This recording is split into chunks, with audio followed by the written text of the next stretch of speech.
જી વકીલ સાહેબ, જી કિંજલે રાણા સાહેબ સામે ફરિયાદ પાછી લેવાની વાતને પાક્કી કરી દીધી છે. તમે સુશાંતને છોડાવવાના પેપર લઈને જલ્દી આવી જાઓ. ઓકે. સાગર અંકલ, મેં સુશાંત વિરુદ્ધ ફરિયાદ પાછી લેવાની હા તો પાડી દીધી છે, પણ તમારે પણ સુશાંતને સમજાવી દેવો પડશે કે આજ પછી સુશાંત ક્યારે પણ મારો સંપર્ક કરવાનો પ્રયત્ન ના કરે. તું ચિંતા નહીં કર બેટા, હું ગેરંટી લઉં છું. એણે પણ લખીને તો આપ્યું જ છે ને. એટલે ધરપત રાખજે, સુશાંત આજ પછી ડિરેક્ટ કે ઇનડિરેક્ટ કોઈ પણ રીતે તારો સંપર્ક નહીં કરે. ને છતાં જો સુશાંત એની લિમિટ ક્રોસ કરીને કિંજલના જીવનમાં નવા ડખા ઊભા કર્યા છે ને, તો કાયદો એની રીતની સજા કરશે ને ભીમજી અદા એમની રીતની. મેં કહ્યું ને, મારા શબ્દ પર વિશ્વાસ રાખો. ને કિંજલ બેટા, થેન્ક યુ બેટા.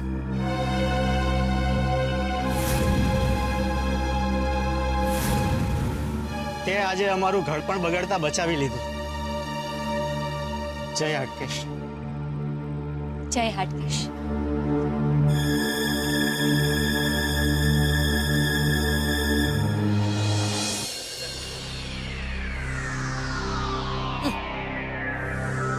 ફોન મચડીને આંગળા દુખી ગયા પૈસા. જો હજુ રીંગું જાય છે પણ બધા ફોન જ નથી ઉપાડતા પૈસા. કે કઈક મોટું રમખાણ જેવું લાગે છે.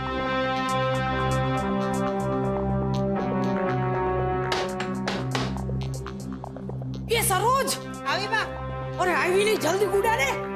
જા હદા આવીવા લાગે છે, જલ્દી બાયણું ખોલ. અને હદા હોય ને તો માથે ઢાંકી લેજે પાછું. જા જલ્દી. અરે અદા, જય માતાજી. જય માતાજી સરોજ બહુ. બા જ કહેતા હતા તમે જશો. તબિયત તો સારી ને? સારી છે. આવો આવો.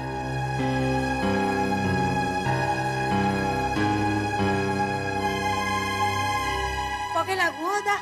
જય માતાજી. જય માતાજી ભવાની બહુ. આવો રે, બેહો બેહો અંદર. ના હું અહીંયા ઠીક છું. હા ગુલાબ. બા તું આ શું કરસ? જી પગલે આવ્યો છું ને, ઈ જ પગલે દુકાન ભેગીનો થઈ જાજે. તારો ટાટિયો મને મારા ઘરમાં નો જોઈએ. જા. યોદાને મે હાચવી લેશું. કાંદા ભવાની બહુ, ગુલાબ મારી સાથે આવ્યો છે. એ ક્યાં જશે ને ક્યારે જશે ને એ હું નક્કી કરીશ. સમજી ગયા? મને એની મદદની જરૂર છે. કોની? આ ગલબાની? એ બધી પંચાયત ભવાની બહુ. રાઘવ અને રાહુલે તો બોલાવો, મારે એમની સાથે અગત્યની વાત કરવી છે. અગત્યની વાત તો મારે તમારા ભેળા કરવી છે. દાદા પિંજોડીનું તો જુઓ કેવું છાપામાં જઈગું છે પૈસા. એ ડોબી, આ માથે જ ખોડાયેલી રહીશ. મહેમાન આવ્યા હોય ત્યારે પાણી બાણીની સરભરા કરવાની કે પછી સંસ્કાર ભૂલી ગઈ કે ગરમીની ભેડા ભેડા બાષ્પીભવન થઈ ગયું અંતુય. અદા પાણી લાવ. ના સરોજ બહુ, મારે પાણી નથી પીવું. આ ઘરના માટલાનું પાણી પણ હવે મારાથી નહીં પીવાય. હાય હાય, કેમ અદા? હું તો માટલું રોજ વિછડીને જ ભરું છું, મેલું નથી. બેટા, માટલું વિછળવાથી માણસના મનના મેલ વિછળી જતા હોત ને તો નાતને કોઈને નાત બાર મૂકવાનો નિર્ણય લેવો ના પડત. પાછી સંભળાવ શું લખ્યું છે.